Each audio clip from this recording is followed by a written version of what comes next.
আমি যেটা পারে না ওইটা আমি যদি করে দিই আপনার কোনো সমস্যা? পরে ওরে আমি অনেক থাপড়াইলাম, প্লাস ভয় দেখাইলাম যে নেক্সট টাইম এই সমস্ত কথা বললে আমি তোমাকে চাকরি থেকে বাদ দিয়ে দিব। তারপর ভালোই গেল কয়েক মাস। আমার হাজবেন্ডকে অনেক বুঝাইলাম যে না এই সমস্ত করো না, তুমি ভারে যেও না, এত নেশা করো না, মেয়েদের সাথে তো মিশো না, এই সমস্ত মেয়েদের সাথে মিশলে অনেক রোগ ব্যাধি হয়। তো উনি আমার কথা শুনে না, একদিন 2 দিন 3 দিন শুনে না। পরে আমি ওই দারোয়ানের কথা ভাবলাম যে না দারোয়ানটা তো ঠিকই বলছে, দেখি আমার হাজবেন্ডের কাছ থেকে গেলে দেখা যাবে যে আমার বাবা মার মান সম্মান চলে যাবে, যে এই সমস্ত বিষয়ে মেয়ে চলে আসছে, কেমন মেয়ে, নানান কথা ভাইবে আর কি। ওই দারোয়ানের প্রস্তাবে রাজি হলাম, দারোয়ানকে বাসায় ডেকে বললাম যে আচ্ছা তোর প্রস্তাবে আমি রাজি। তারপর 1 দিন 2 দিন আমাদের মানে শারীরিক সম্পর্ক হয়। দারোয়ানটা ভালোই, মানে আমার স্বামী যেইভাবে আমাকে সময় দিতে পারে নাই, ও আমার এই সময় দিছে, অনেক ভালোবাসছে, ঘুরতে নিয়ে গেছে। মানে গাড়ি তো আমারই আসছিল, দেখা যাচ্ছে যে আমার গেটে তালা দিয়া আমরা ঘুরতাম বেড়াইতাম। আমার জামাই তো মদ মাস্তিতে ব্যস্ত, আমরাও ঘুরতাম বেড়াইতাম।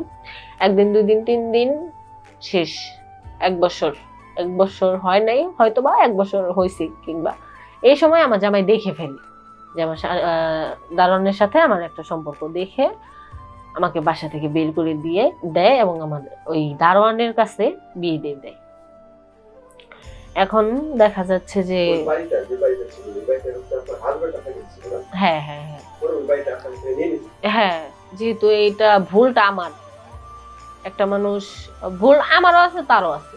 যদি উনি মত মাস্তি না করতো, মেয়েদের নিয়ে সবসময় মাইতা না থাকতো, তাহলে আমি ওই সময়টা দারোয়ানকে দিতে পারতাম না।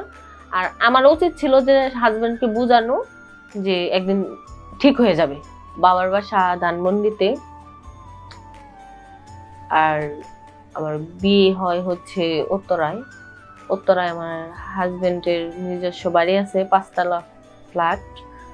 আমার বাবারও মোটামুটি ভালো আছে, আমার হাজবেন্ডেরও ভালো আছে। আমাদের বাবার বাড়িও আমি ভালো ছিলাম, হাজবেন্ডের বাড়িও মানে অর্থের দিক থেকে অনেক ভালো।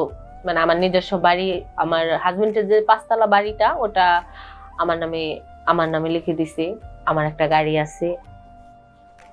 তো যাই হোক সবকিছু ঠিকঠাক আছে, আমি যখন যা চাই তাই পাই। কিন্তু টাকা পয়সা ধন দৌলতে কিন্তু সুখ না, সুখ হচ্ছে স্বামীর ভালোবাসায়।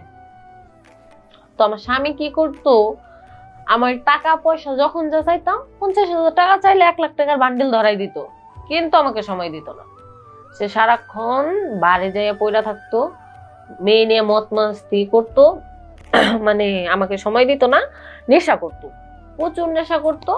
নেশা করার কারণে তার শারীরিক যে ক্ষমতাটা হারিয়ে ফেলছে। তো দেখা যায় কথায় আছে না, 5 তলাতে সুখ নাই গাছতলাতে সুখ, ওই রকম। প্রতিদিন রাতে আমাদের এইগুলা নিয়ে ঝামেলা হতো যে তুমি নেশা করো, নেশা করার কারণে যে আমার চাহিদাটা পূরণ হচ্ছে না।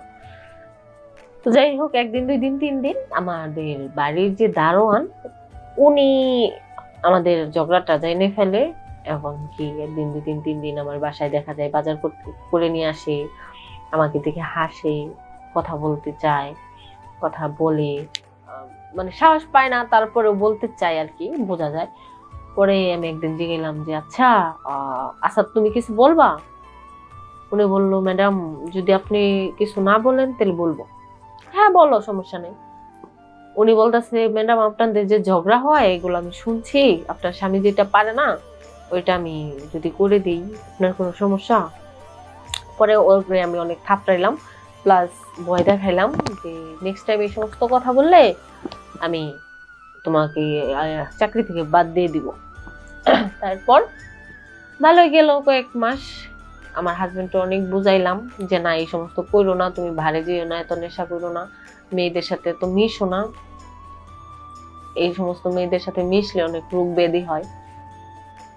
তো উনি আমার কথা শুনে না, 1 দিন 2 দিন 3 দিন শুনে না। পরে আমি ওই দারোয়ানের কথা ভাবলাম যে না দারোয়ানটা তো ঠিকই বলছে, দেখি আমার হাজবেন্ডের কাছ থেকে গেলে দেখা যাবে যে আমার বাবা মার মান সম্মান চলে যাবে, যে এই সমস্ত বিষয়ে মেয়ে চলে আসছে, কেমন মেয়ে, নানান কথা ভাইবে আর কি ওই দারোয়ানের প্রস্তাবে রাজি হলাম। দারোয়ানকে বাসায় ডেকে বললাম যে আচ্ছা তোর প্রস্তাবে আমি রাজি। তারপর একদিন 2 দিন আমাদের মানে শারীরিক সম্পর্ক হয়। দারোয়ানটা ভালোই, মানে আমার স্বামী যেইভাবে আমাকে সময় দিতে পারে নাই, ও আমার এই সময় দিছে, অনেক ভালোবাসছে, ঘুরতে নিয়ে গেছে। মানে গাড়ি তো আমারই আসছিল, দেখা যাচ্ছে যে আমার গেটে তালা দিয়া আমরা ঘুরতাম বেড়াইতাম। আমার জামাই তো মদ মাস্তিতে ব্যস্ত, আমরাও ঘুরতাম বেড়াইতাম। 1 দিন 2 দিন 3 দিন শেষ 1 বছর। 1 বছর হয় নাই, হয়তো বা 1 বছর হয়েছে, কিংবা এই সময় আমার জামাই দেখে ফেলি যে আমার দারোয়ানের সাথে আমার একটা সম্পর্ক, দেখে আমাকে বাসা থেকে বের করে দিয়ে দেয় এবং আমাদের ওই দারোয়ানের কাছে বিয়ে দিয়ে দেয়। এখন দেখা যাচ্ছে যে হ্যাঁ হ্যাঁ হ্যাঁ হ্যাঁ, যেহেতু এইটা ভুলটা আমার, একটা মানুষ ভুল আমারও আছে তারও আছে। যদি উনি মত মাস্তি না করতো, মেয়েদের নিয়ে সবসময় মাইতা না থাকতো, তাহলে আমি ওই সময়টা দারোয়ানকে দিতে পারতাম না। আর আমার উচিত ছিল যে হাজবেন্ডকে বুঝানো যে একদিন ঠিক হয়ে যাবে, কিন্তু আমরা দুইজনেই ভুল করছি। এখন যাই হোক, এখন ভালো আছি, কারণ ওই দারোয়ানটা আমাকে সময়ও দেয়, ভালোবাসে, প্লাস আমার চাহিদাটাও মিটে, সবকিছু মিলাইয়া ভালো আছি। তো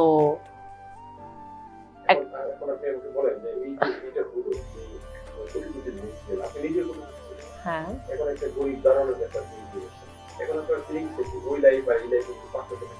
হ্যাঁ এখন হয়তো টাকা পয়সার দিক থেকে একটু কষ্টে আছি, কিন্তু আমার বাবা মা আমাদের দেখে, আমার বাবার ওইখান থেকে আমার হাজবেন্ডকে একটা বিজনেস দাঁড় করাই দিছে, ওইখানে ঠিকঠাক আছি এখন।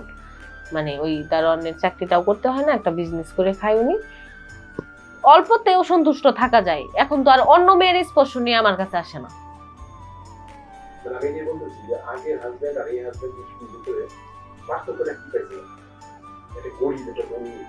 আগের হাজবেন্ডের থেকে এই হাজবেন্ডের পার্থক্য একটাই, আগেরটার থেকে এটা ভালো, দারুণ ভালো। কারণ আগেরটা তো নেশাখোর ছিল, প্লাস টাকা পয়সা তো সুখ না, মেয়েদের সুখটাই ভালোবাসবো, কি বলবো এগুলা, মানে না বললেই নয়। মেয়েরা টাকা পয়সা চায় না, ভালোবাসাই চায়। স্বামীর ভালোবাসা সব মেয়ের কাম্য, সব মেয়ের চাওয়া যে আমার স্বামী আমাকে অনেক ভালোবাসবে, আমাকে সময় দিবে, প্লাস আমার চাহিদা পূরণ করবে। এখন আপনার কি মনে হয় যে আপনার আগের হাজবেন্ডকে বিয়ে করে কি হয় নাকি আপনি একটা মেসেজ দেন যেটা হচ্ছে আপনার লাইফ থেকে আমরা কি শিখতে পারি, আপনার ভুলটা আসলে কি ছিল? আমার কথা হচ্ছে আমার যেহেতু আমি একটা শিক্ষিত মেয়ে, আমার ভালো একটা পজিশনেও ছিলাম, আমার বাবা মারও ভালো একটা পজিশন আছে। আমার হাজবেন্ড, আমার বাবা মার উচিত হয় না যায় না শুনে হুট করে আমার বিয়ে দিয়ে দেওয়া টাকা পয়সা দেখা। আমারও উচিত হয় নাই না যায় না শুনে বাবা মার কথা শুনে বিয়ে করে ফেলা। তো হ্যাঁ হ্যাঁ, জানার দরকার ছিল, বুঝার দরকার ছিল। তো আমি এইটাই বলবো মেয়েদের যে বাবা মা বিয়ে ঠিক করলেই যে বিয়ে করতে হবে এমন কিছু নাই। তোমরা আগে দেখো, বুঝো, যাচাই করো, তারপর বিয়ে করো। কারণ বিয়েটা 2 দিনের জন্য না, সারা জীবনের জন্য। তো টাকা পয়সায় সুখ হয় না।